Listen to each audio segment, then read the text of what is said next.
Capítulo 1.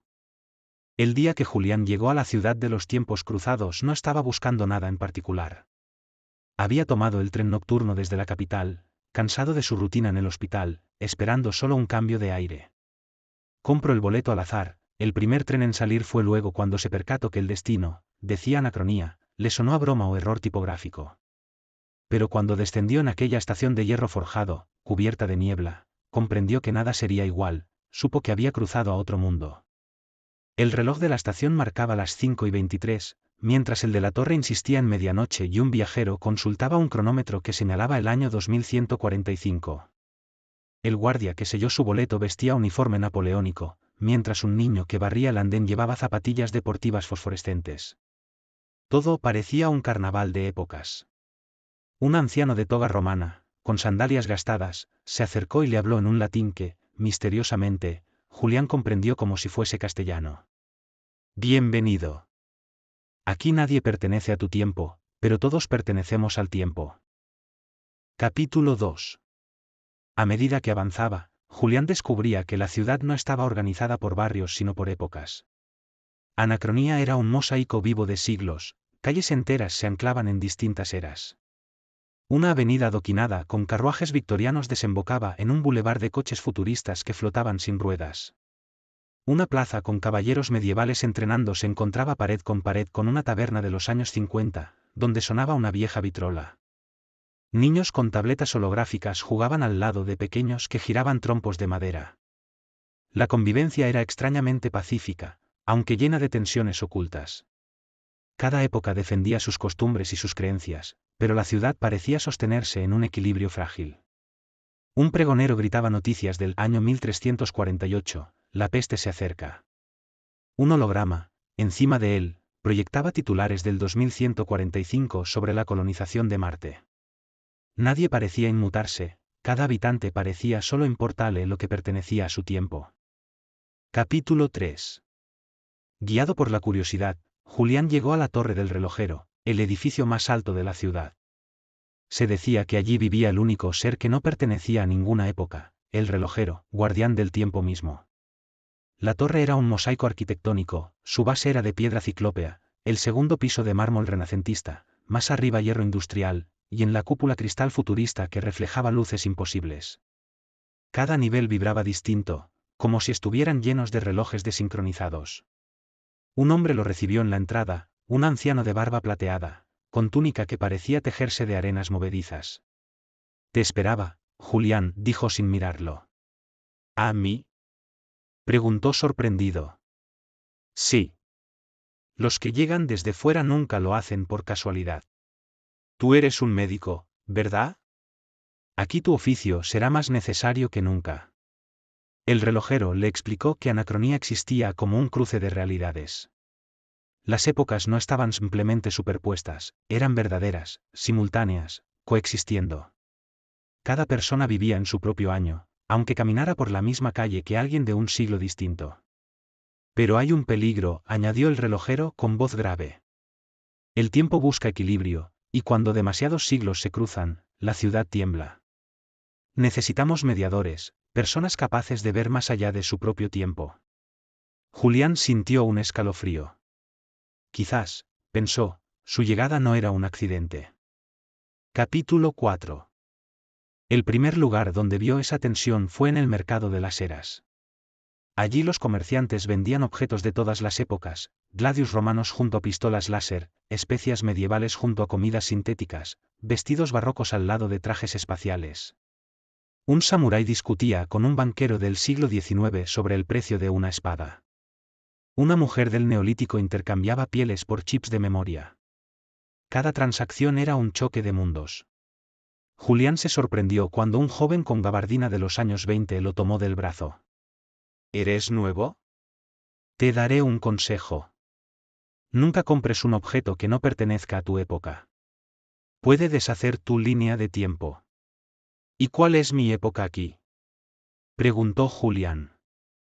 La de tu corazón, respondió el joven, encendiendo un cigarrillo. Capítulo 5. Aunque la ciudad parecía estable, pronto descubrió que existían guerras silenciosas. Los futuristas creían que debían imponer sus avances tecnológicos a todos, para acelerar la historia. Los arcaicos defendían que la pureza del pasado no debía contaminarse. Los intermedios, atrapados en siglos de transición, se sentían olvidados. Una noche, en la plaza central, vio enfrentarse a caballeros medievales con drones de combate. Nadie parecía notar lo extraño del espectáculo. Para ellos era normal, un conflicto como cualquier otro. Julián comprendió entonces la advertencia del relojero: si los tiempos se rompían, la ciudad entera podía colapsar. Capítulo 6. Fue en una biblioteca gótica donde los libros flotaban y se reordenaban solos, donde conoció a Helena, una historiadora del siglo XXII. Aquí, el conocimiento es el único puente entre épocas, le dijo mientras hojeaba un códice iluminado junto a una pantalla holográfica. ¿Y no se confunden las verdades?, preguntó Julián. Claro. Pero esa confusión también es libertad. Helena le explicó que investigaba un fenómeno llamado resonancia temporal. Cada persona traía a su alrededor fragmentos de su propia época, como si el tiempo se plegara en torno a su identidad.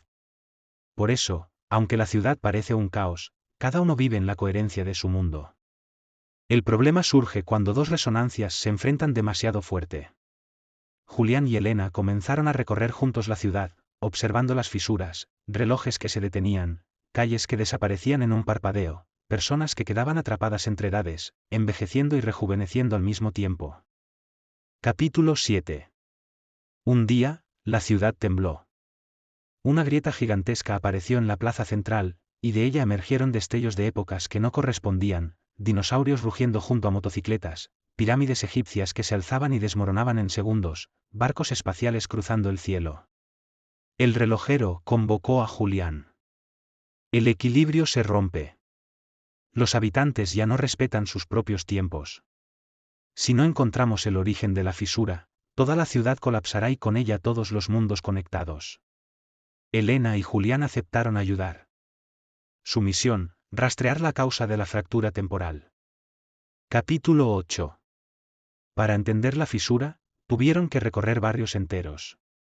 En el distrito prehistórico, Julián vio tribus cazando mamuts que aparecían y desaparecían como humo. En el barrio medieval, las catedrales se levantaban y se derrumbaban en minutos, como si el tiempo se acelerara. En la zona futurista, los edificios brillaban con un resplandor inestable, proyectando realidades alternativas. En cada época, la gente afirmaba lo mismo: alguien está robando tiempo. Capítulo 9. Finalmente, descubrieron la verdad. Un hombre con armadura dorada, ennegrecida en sus bordes como si hubiera viajado demasiado cerca del fuego de los siglos, los esperaba en la plaza central. Su cuerpo estaba cubierto de relojes incrustados, de arena, de péndulo, digitales, solares. Cada uno marcaba una hora distinta, cada uno latía como un corazón robado. Se hacía llamar Cronar, y al alzar la voz, su eco resonaba en siglos enteros. El caos es intolerable. La historia debe ser una sola línea, y yo seré quien la escriba. A su alrededor, la ciudad temblaba. Un dragón medieval sobrevolaba una autopista futurista, legiones romanas marchaban entre motocicletas humeantes, templos mayas se alzaban y derrumbaban en segundos. Todo colapsaba bajo su voluntad. Helena dio un paso al frente, su sombra alargada por 100 soles de épocas distintas. La diversidad de tiempos es lo que nos mantiene vivos. Si impones un solo relato, matas todas las posibilidades. Cronar sonrió, y los relojes de su armadura comenzaron a girar enloquecidos. El aire se quebró como cristal, cada giro devoraba segundos, robaba recuerdos, arrancaba años enteros de los habitantes que quedaban cerca. Algunos envejecieron hasta el polvo en un parpadeo, otros regresaron a la infancia, llorando sin comprender. Fue entonces cuando comenzó la verdadera batalla. No con espadas, no con armas, sino con memorias. Helena evocó el futuro: bibliotecas que ardían con conocimiento vivo, sociedades que discutían en plazas iluminadas por estrellas artificiales, niños que viajaban a Marte con la misma naturalidad que un paseo escolar. Cada recuerdo suyo tejía destellos azules que desgarraban la oscuridad de Cronar. Julián, en cambio, llamó a lo cotidiano: el rostro de una anciana que agradecía una cura, la sonrisa de un niño al sobrevivir una fiebre, la soledad rota por un gesto de bondad. Eran recuerdos pequeños, pero tenían un peso inmenso. De ellos nacían luces cálidas, doradas, como brasas que la armadura de Cronar no lograba apagar. Cronar rugió. De sus relojes brotaron sombras en forma de ejércitos muertos, figuras congeladas en el tiempo que marchaban como autómatas. La plaza se llenó de espectros arrancados de todas las eras, gladiadores sin rostro, drones vacíos, caballos de guerra convertidos en ceniza. Julián cayó de rodillas bajo la presión del tiempo robado. Veía su vida deshacerse, sus manos jóvenes, luego viejas, luego huesos. Pero Helena lo sostuvo, y con voz firme le gritó: no luches contra él con miedo. Lucha con lo que te ata a tu humanidad. Entonces Julián comprendió. Cerró los ojos y se sumergió en lo único que Cronar jamás podría robarle, la emoción detrás de cada recuerdo. No solo imágenes, sino amor, dolor, pérdida, esperanza. Un torrente de memorias lo rodeó, voces de pacientes, caricias de su madre, la primera vez que sostuvo un bisturí, la última vez que lloró frente a un cuerpo sin vida. Todo eso explotó en un resplandor cegador. Cronar gritó. Los relojes de su cuerpo comenzaron a estallar uno a uno, como corazones rotos. La plaza entera temblaba, siglos enteros colapsaban y se volvían a reconstruir. Helena y Julián aprovecharon ese momento y, guiados por la fuerza invisible del relojero, arrastraron a Cronar hacia la torre. El edificio vibraba, como si el tiempo mismo quisiera encerrarlo. Con un último esfuerzo, lo empujaron dentro del corazón de la torre, un mecanismo gigantesco donde todas las eras convergían. Cronar fue atrapado entre engranajes de eternidad, su grito se convirtió en un eco que se dispersó por los siglos. Y cuando el último reloj de su armadura se detuvo, la ciudad respiró. La oscuridad retrocedió. Los ejércitos espectrales se deshicieron en polvo. Las calles volvieron a estabilizarse, aunque las cicatrices del enfrentamiento quedaban visibles como grietas brillantes en las paredes de la realidad. Helena cayó al suelo, exhausta. Julián la tomó de la mano y miró hacia la torre, donde Cronar permanecía congelado en un instante perpetuo. El relojero apareció detrás de ellos, con voz grave y cansada. El ladrón del tiempo no ha muerto. Solo duerme en un segundo que jamás pasará. Pero recuerden esto, siempre habrá quienes quieran reducir la historia a una sola línea. Ustedes deberán recordarles que la vida es un coro de tiempos cruzados. Capítulo 10. Con Cronar sellado, la ciudad continuó su danza de siglos. Helena y Julián caminaron por calles imposibles, dinosaurios pastando junto a bicicletas oxidadas, templos antiguos proyectando hologramas. No había un nuevo título para él, ni un cargo impuesto. Solo la certeza de que estaba condenado o bendecido a errar por las eras, ayudando donde pudiera, aprendiendo de cada época, perdiéndose y encontrándose entre tiempos. Anacronía no pedía médicos ni héroes. Pedía viajeros dispuestos a caminar sin pertenecer nunca del todo. Nuestra vida también es así, un conjunto de tiempos cruzados en constante negociación.